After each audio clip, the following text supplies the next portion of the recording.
वर्तमान में देश में वो बहुत उथल पुथल है। देश क्या, मध्य प्रदेश में अभी काफी उथल पुथल है। हमारे फिर से आज मेहमान है कुंवर घनश्याम सिंह, जो पूर्व विधायक हैं और कांग्रेस के महासचिव भी हैं मध्य प्रदेश के। कुंवर साहब, बहुत बहुत बधाई आपको, महासचिव बनने के लिए बहुत बड़ी जिम्मेदारी दी गई है। लग रहा है बीना में उपचुनाव हो सकते हैं, इसलिए आपको सागर संभाग का चार्ज सौंपा गया है। इसलिए तो नहीं सौंपा है, सागर संभाग का नहीं, सागर ग्रामीण जिला कांग्रेस जी का प्रभारी मुझे बनाया गया है। सागर ग्रामीण में सागर शहर छोड़ के बाकी 7 विधानसभा क्षेत्र आते हैं, जी तो थोड़ा बड़ा जिला है। ये तो एक संयोग की बात है कि बीना में एक थोड़ी संभावना है, अभी देखें क्या होता है।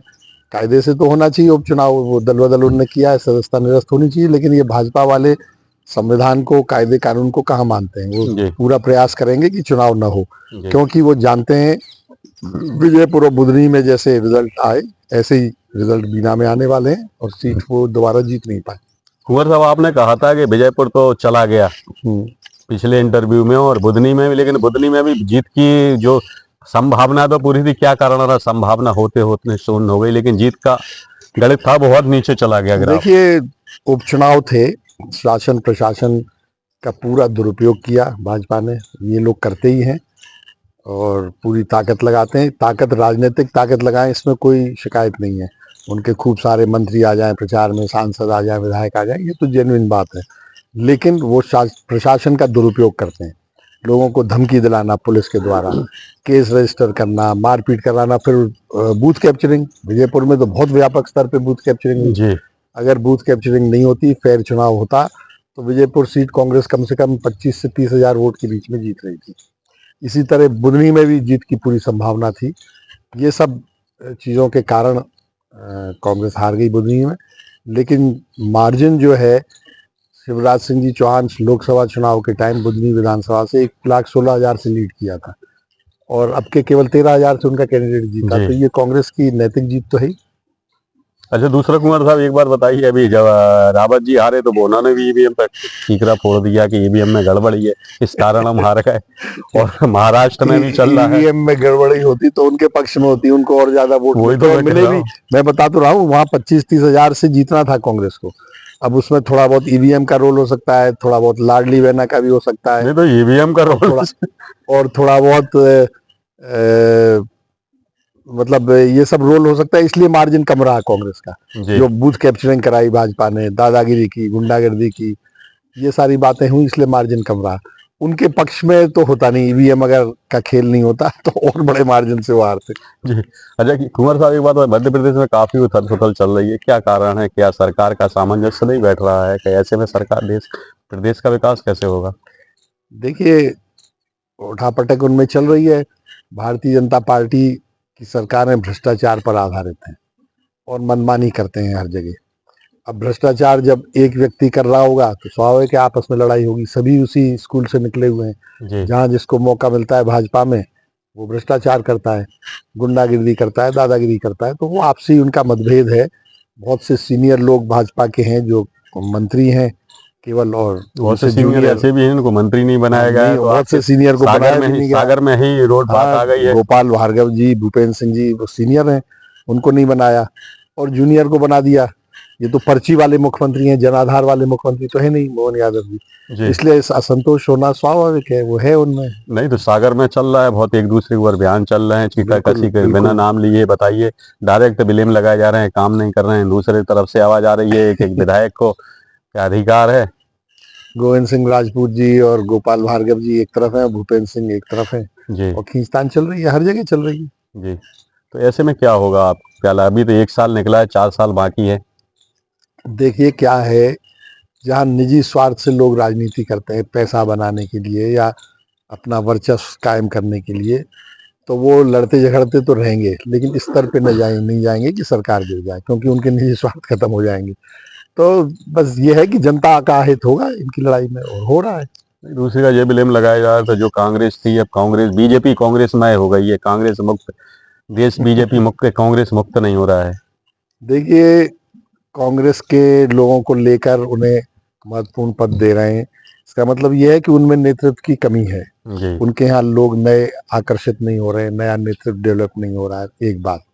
दूसरी चीज, उनके पास कोई विचारधारा नहीं है। उनकी विचारधारा केवल हिंदू मुस्लिम झगड़ा कराओ उस पे सीमित है, इसके अलावा और कोई विचारधारा नहीं है उनके पास। जनता का कैसे भला करना, युवाओं की क्या आकांक्षाएं वो कैसे पूर्ति हो, बेरोजगारी कैसे मिटे, किसान का कैसा भला हो, ये सब चीज उनके पास न तो कोई नियत है न नीति है। और इसलिए आप देखें, क्योंकि उनके पास विचारधारा नहीं है, इसलिए कांग्रेस के नेताओं को आयातित कर रहे हैं, अपने सिंबल बना रहे हैं, स्टेटस सिंबल, जैसे सरदार वल्लभ भाई पटेल। सरदार वल्लभ भाई पटेल तो भाजपा की जो नीति है उसके घोर विरोधी थे जी। मतलब सांप्रदायिकता के जबरदस्त विरोधी थे। जवाहरलाल नेहरू जी तो फिर भी लिबरल थे, लेकिन जब राष्ट्रपिता महात्मा गांधी का मर्डर हुआ था, हत्या हुई थी, जब सरदार पटेल गृह मंत्री थे, उनने बिना जवाहरलाल नेहरू जी से पूछे आरएसएस पे बैन लगा दिया था। तो वो तो कट्टर विरोधी थे आरएसएस विचारधारा के, भाजपा की विचार, उनको आइकन बना रहे हैं। इसका मतलब उनके पास नेताओं की कमी है, उनके पास विचारधारा की कमी है। एक बात बताइए कुंवर साहब, देश के सारे पड़ोसी दुश्मन होते जा रहे हैं, लेकिन एक वर्ल्ड स्तर की छवि मोदी जी की है। यूक्रेन मोदी जी की रूस यूक्रेन में भी काफी अच्छी भूमिका निभाई, युद्ध बंद करवाने की कोशिश की। भूमिका निभाई, कोशिश की, लेकिन कोई नतीजा निकला क्या? अब अपने मियाँ मिट्टू बनो, वहां पहुंच जाओ कि हम युद्ध बंद करा रहे हैं, हल्ला करते रहे, और नतीजा क्या है? उनका न तो रूस इज्जत करती है उनकी, न यूक्रेन इज्जत करता है। और यूक्रेन तो करेगा ही क्यों? क्योंकि वो स्पष्ट रूप से रूस के पक्ष में खड़े हो गए थे। रूस के साथ जो उनने भारत ने तेल का समझौता किया, क्लियर है कि रूस के साथ है। तो यूक्रेन वाले क्यों इज्जत करेंगे? ठीक है, आप गए, आपका स्वागत हो गया, कुछ व्यंग भी किया वहां के राष्ट्रपति ने। उन्होंने साफ कहा कि आप चाहें तो 2 मिनट में युद्ध बंद हो सकता है। आप रूस का तेल खरीदना बंद कर दें, रूस को नैतिक ताकत देना बंद कर दें, तो युद्ध बंद हो जाएगा। आप यहाँ आए युद्ध बंद कराने, आप ही इतना कर लें। तो इसका मतलब वर्ल्ड में उनकी कोई छवि नहीं है। वो तो घूम रहे हैं, फिर रहे हैं सब जगह, और उनकी पार्टी हल्ला कर रही है, प्रोपेगेंडा कर रही है कि देखिए पूरे विश्व में प्रधानमंत्री का स्वागत हो रहा है और वो विश्व के नेता बन गए।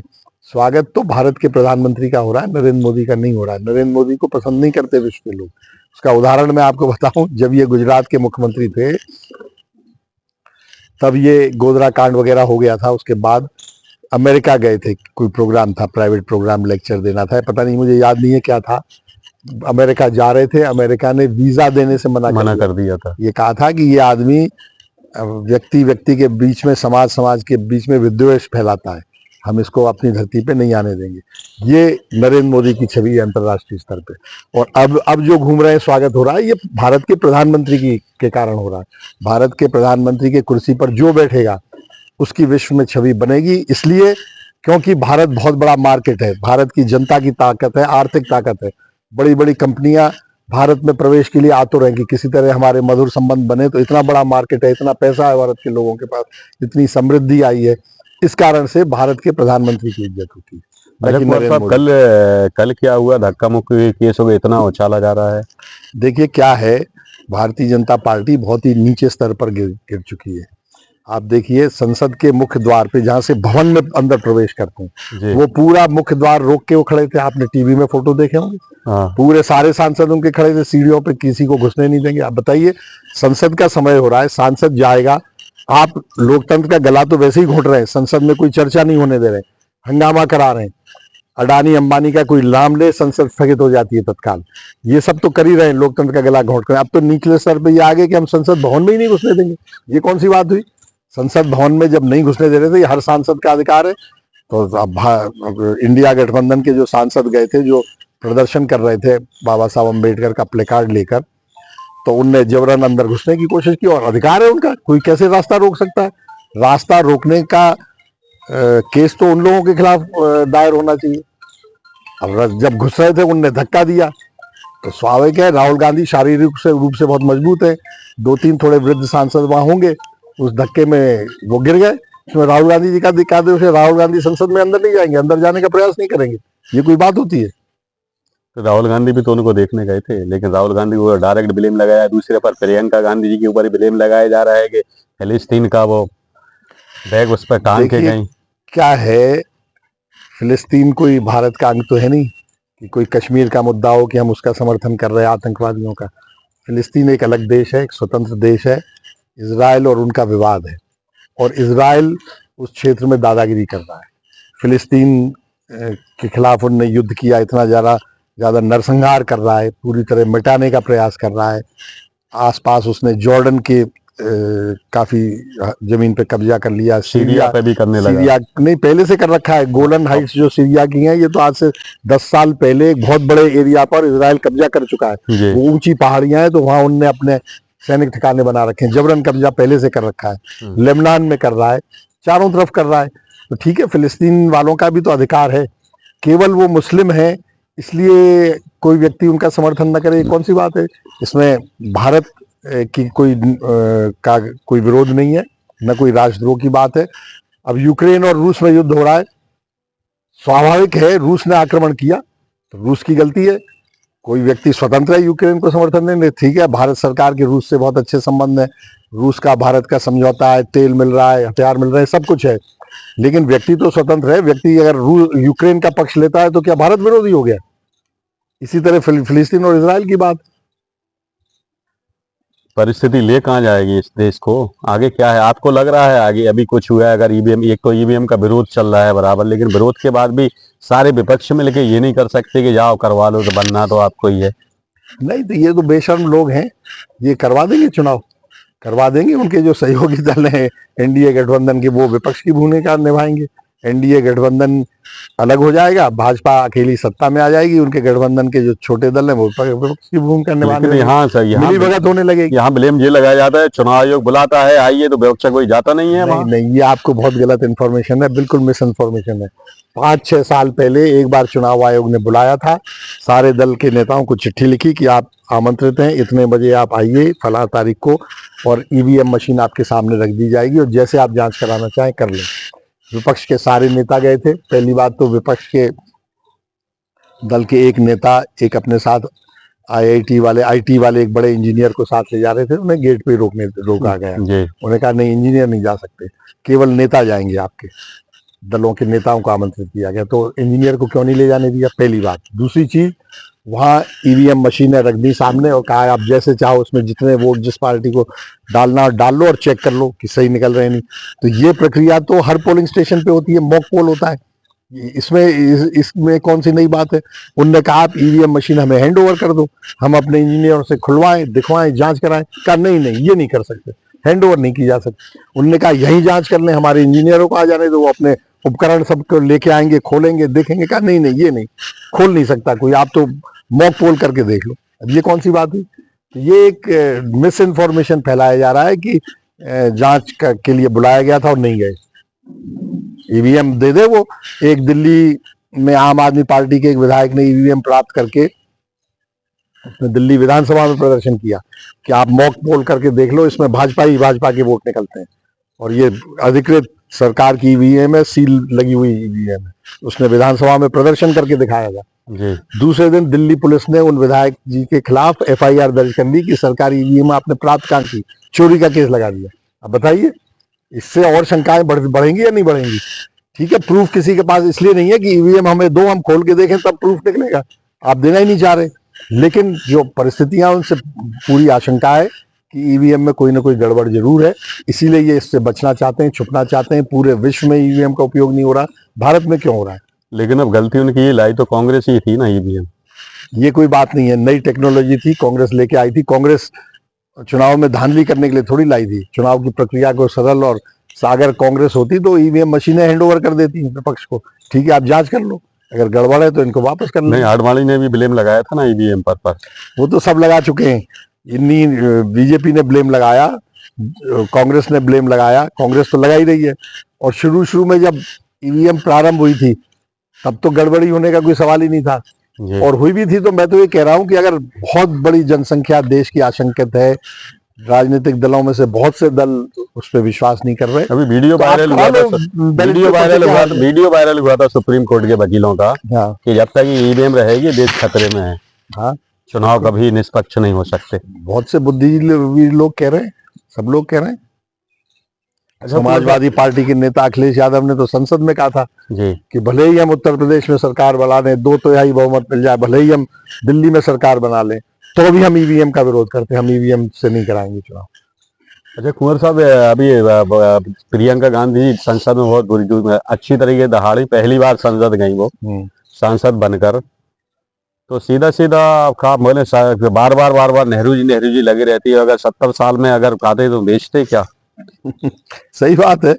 आज की परिस्थिति को 70 साल पहले की किसी नीति से या किसी निर्णय से आप जोड़ो, मूर्खता है। आपकी खुद की सरकारें इतने साल रही, वो अगर गलती की थी नेहरू ने, आपने सुधार क्यों नहीं लिया? हर चीज में नेहरू, हर चीज में नेहरू, ये सिद्ध करता है कि नेहरू जी का कद बहुत बड़ा है, बहुत नेहरू बड़ा। जी से डरे हुए हैं। मेन बात ये, बार बार नाम लेना। बार बार नाम लेना। कुंवर साहब, मध्य प्रदेश में क्या लग रहा है, जो आपसी खींचतान की वजह से सरकार कहीं गिर सकती है क्या?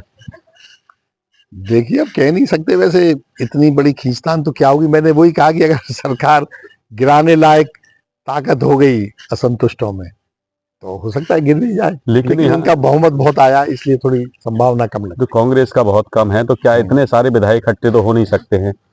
हाँ, वो यही तो बात है। भाजपा के असंतुष्ट विधायक इतनी बड़ी संख्या में इस हद तक तैयार हो जाएं कि हम विद्रोह कर दें, पार्टी छोड़ दें, ये थोड़ा मुश्किल दिख रहा है। संख्या उनकी बहुत है।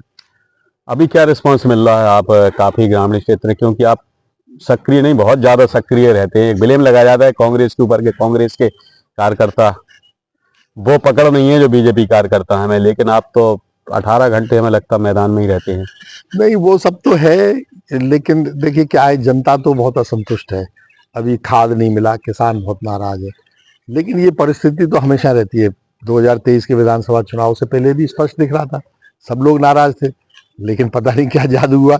अब वो कहते हैं लाडली लक्ष्मी वाला जादू चल गया, लेकिन इतना नहीं चला। थोड़ा तो असर हुआ लाडली लक्ष्मी का, लेकिन कुछ ईवीएम का भी खेल है, दोनों चीजें हैं।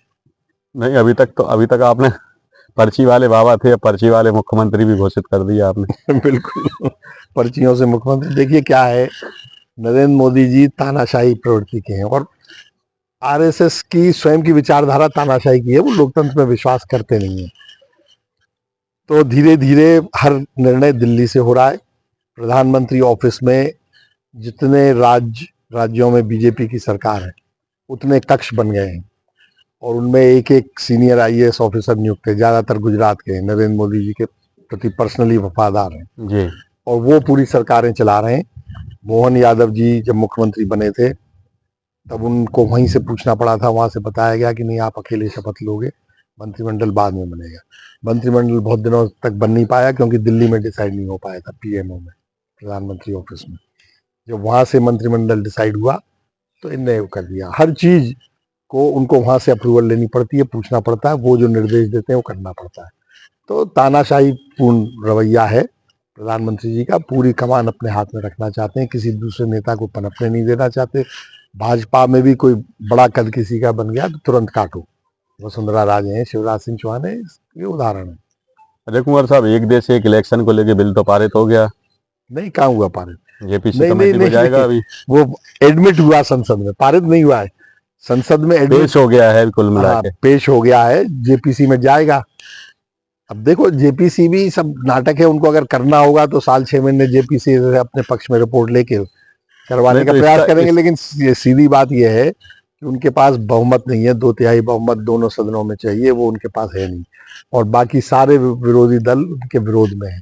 एनडीए के भी कुछ घटक विरोध में है, चाहे वो बोल नहीं पा रहे हैं, लेकिन कोई पसंद मैं नहीं भी कर इलेक्शन के कुछ सांसद उपस्थित नहीं थे ना संसद रहा। में। 20 सांसद भाजपा के नहीं गए। हाँ। स्पष्ट है कि लोग पसंद नहीं कर रहे हैं। लेकिन उसके बाद ही पारित तो हो गया था 269 से। नहीं नहीं, पारित नहीं हुआ। क्या है, सिंपल मेजोरिटी तो है उनके पास, हाँ। तो वो तो मिल ही जाएगी, और मिल गई सिंपल मेजोरिटी। 2/3 मेजोरिटी नहीं है ना, 2/3 बहुमत नहीं है। जब विधेयक पारित होगा तब 2/3 बहुमत चाहिए। विधेयक पेश करने के लिए सिंपल बहुमत चाहिए, तो क्या पेश हो गया। तो क्या रीजन रहा कि बोलो जो अनुपस्थित रहे, तो ऐसा कहीं तो ना नहीं कहीं है कि- असंतुष्ट है। और कोई भी बुद्धिजीवी व्यक्ति जो स्वयं अपना निर्णय लेने में सक्षम है, वो कभी पसंद नहीं करेगा वन नेशन वन इलेक्शन। देखिए, आपको क्या लग रहा है, क्या इससे क्षेत्रीय दलों पर इफेक्ट पड़ेगा? क्षेत्रीय दल ऐसा ना हो इनके इस निर्णय से खत्म की तो। नहीं, क्षेत्रीय दलों पे इफेक्ट पड़े ना पड़े, क्या है, भारतीय जनता पार्टी सत्ता में है, उनके पास धनबल बहुत है। अडानी, अंबानी और तमाम उनके चेले हैं, जो विपक्षी दल कभी मुकाबला कर ही नहीं सकते। प्रशासन सब उनका है, सारी संस्थाओं पे उनने कब्जा कर लिया है। इलेक्शन कमीशन तो अब ऐसा लगता है जैसे भाजपा का पेड कर्मचारी हो। बिल्कुल पूरी तरह उनके हिसाब से काम कर रहे हैं। जो संस्थान जो स्वतंत्र होने चाहिए, उन सबको इनने डैमेज कर दिया है। तो ये समझते हैं कि जब वन नेशन वन इलेक्शन होगा, इतने संसाधन किसी के पास होंगे नहीं, इतना प्रशासन का, संवैधानिक संस्थाओं का समर्थन किसी के पास नहीं होगा नहीं सिवाय हमारे, तो हम ही जीतेंगे, ये वो समझ रहे हैं, इसलिए वो एक साथ इलेक्शन करना चाह रहे हैं।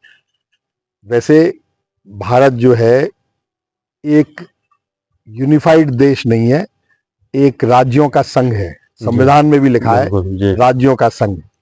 तो राज्यों को बहुत सी चीजों में स्वायत्तता स्वतंत्रता भी दी हुई है संविधान में, और बिखराव न हो जाए देश का, इसलिए केंद्र को भी मजबूत किया है। दोनों चीजें हैं, एक बैलेंस करके संविधान, बहुत सुंदर संविधान बना है। तो वन नेशन वन इलेक्शन से आप राज्यों की जो स्वतंत्रता, जो स्वायत्तता कई मामलों में दी हुई है, उसको आप प्रभावित करना चाहते हैं। यानी राज्य में मान लीजिए मध्य प्रदेश का उदाहरण, जैसा कमलनाथ जी की सरकार के साथ हुआ था, सिंधिया जी चले गए, सरकार गिर गई। मान लीजिए आप जैसे अभी कह रहे हैं कि भाजपा में बहुत असंतोष है, कोई बड़ा वर्ग इकट्ठा हो गया, 50-60 साल विधायक इकट्ठे हो गए, दल बदल कर दी और सरकार गिर गई, तो चुनाव नहीं होंगे? ये कौन सी बात है? चुनाव, मध्यावधि चुनाव क्यों नहीं होंगे? अगर नहीं चुनी हुई सरकारें नहीं चल पा रही हैं विधानसभा में, तो मध्यावधि चुनाव का प्रावधान है संविधान में, वो क्यों आप खत्म कर रहे हो? आपका मतलब है कि राष्ट्रपति शासन लग जाएगा, 2 साल बकाया है, 3 साल बकाया है, इसका मतलब कि लोग डरें, सरकारें गिराएं नहीं। ये गलत है ना, ये स्वतंत्रता के खिलाफ है। अगर असंतोष है, नीतिगत अगर विरोध है, तो विरोध क्यों नहीं कर सकता कोई? ऐसा नहीं होना चाहिए। अच्छा, एक छोटा लास्ट में और बता दें, प्रतिनिधि हैं कुंवर साहब, लास्ट में एक बात और बता दें, मध्य प्रदेश की स्थिति देखिए, गुल्लक देने के कारण परमार दंपत्ति को सुसाइड करना पड़ा राहुल गांधी जी को। देखिए, वही मैं कह रहा हूँ, मनमानी है, तानाशाही है, पूरी तरह से कुचलना चाहते हैं लोगों को। बहुत उदाहरण है, अनुसूचित जाति के लोगों के खिलाफ कितने अत्याचार हो रहे हैं, भाजपा के लोग अत्याचार कर रहे हैं, अनुसूचित जनजाति के व्यक्ति के मुंह पर, सर पर पेशाब कर रहा है भाजपा का पदाधिकारी। इससे घृणित और क्या बात हो सकती है? अनुसूचित जाति की महिलाओं के रेप हो रहे हैं, हाथरस कांड है, तमाम बुलंदशहर कांड है, तमाम हुए। तो ये तो अभी लेटेस्ट है मध्य प्रदेश का। ये लेटेस्ट है। बीजेपी ज्वाइन करो, वरना वरना कुछ करके करेंगे। तो इन पे दबाव डाला, उनने आत्महत्या कर ली, कितनी खराब बात है। और फिर भी उनके चेहरे पर कोई शिकन नहीं है, पश्चाताप की कोई भावना नहीं है। अच्छा, आपको लग रहा है अगले उसमें सत्र, अगले 5 साल बाद जो है कांग्रेस आएगी सत्ता में वापस? देखिए, जनता की जो भावना है, वो जनता स्वतंत्र रूप से अगर व्यक्त कर सकी तो आनी चाहिए। कैसे आएगी? ईवीएम तो है। हाँ, बस ईवीएम एक रोड़ा है। अब देखो क्या होता है, ईवीएम के खिलाफ भी माहौल बन रहा है। देखें सुप्रीम कोर्ट में क्या होता है, आगे क्या होता है। कुछ कांग्रेस के नेता ये भी कह रहे थे कि बांग्लादेश जैसा हाल हो जाएगा भारत का। नहीं, बांग्लादेश जैसा हाल क्यों होगा? हाँ, ये जरूर है कि सांप्रदायिक जो घृणा फैलाना चाह रहे हैं भारतीय जनता पार्टी के लोग, क्योंकि उनको लग रहा है कि अब और कोई चीज तो बची नहीं, केवल इस आधार पर हम सत्ता में आ सकते हैं कि घृणा फैला दो, हिंदू मुस्लिम को एक दूसरे के खिलाफ कर दो, एक दूसरे के खून के प्यासे हो जाए, ऐसा बना दो तो लोग सारे हिंदू एक हो जाए और हम ही को वोट देंगे।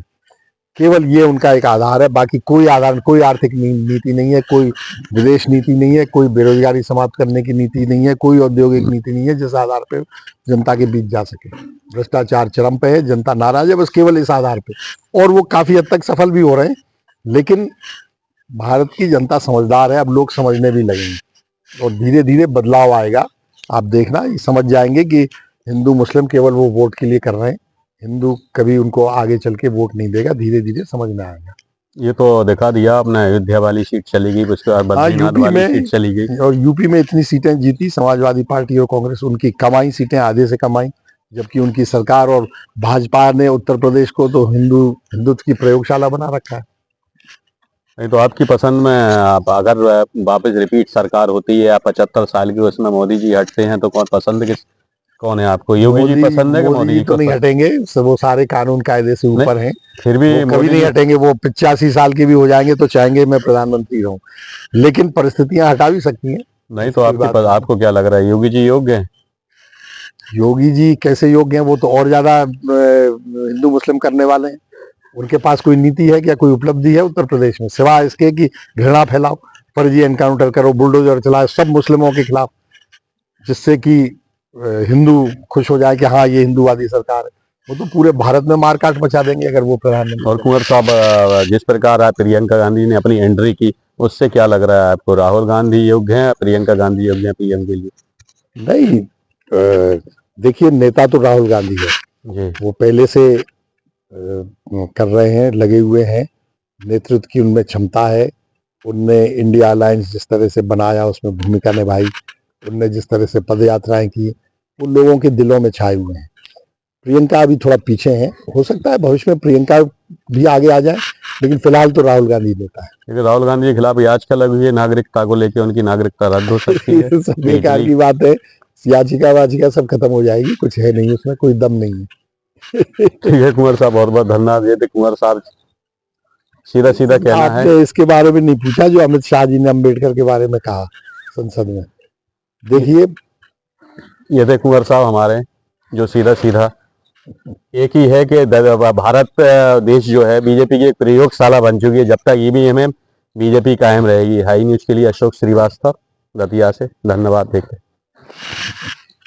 जब झोंक लगा सुगंध उड़ी, मुंह में पानी और भूख बढ़ी, बढ़ा ये हर व्यंजन का स्वाद, मिला है इसमें माँ का प्यार। गोविंद मसाले जो खाने में डाले हैं, आपस में अपनों का प्यार बढ़ा दे रे। गोविंद मसाले, मसाले जो रिश्ते बनाए।